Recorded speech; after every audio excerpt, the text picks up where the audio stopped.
Hey loves, in today's video I will be showing you how I created this neutral toned cut crease with graphic liner and crystals.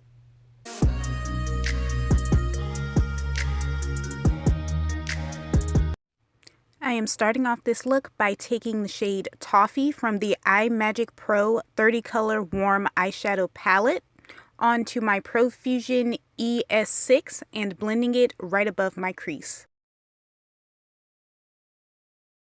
I cut my crease using the AOA Studio E113 and the Beauty Creations Color Base Primer in Ballerina Girl.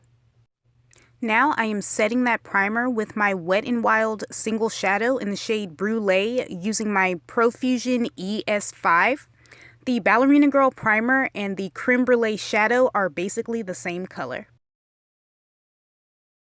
I am reinforcing the shape of my crease with that Toffee shadow using my BH Cosmetics V9 brush. With my Y'all liner brush, I am applying the white shade from my Profusion Boogeyman Water Activated Liner Duo where my crease and lid shadows meet. In that remaining space, I am applying my first set of the Goldfinger Crystal AB Rhinestones. I decided to try out a new mascara. This is the Volume and Extension Mascara by Nicka, and as you can see, it's not really doing much for my lashes. I don't know, maybe the tube I got is dried out, but I was disappointed. I also tried out a new pair of lashes.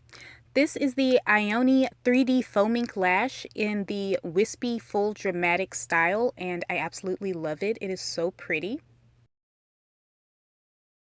I am blending that Toffee shadow along my lower lash line with my Energy 111. And on my waterline, I am using the Nicka Black Eye Pencil. Here's the completed look. The graphic liner and crystal details really made this cut crease a glam look, and I love it. Check the description for all of the products that I used. Leave me a comment telling me what you think of today's video, and until next time, bye loves!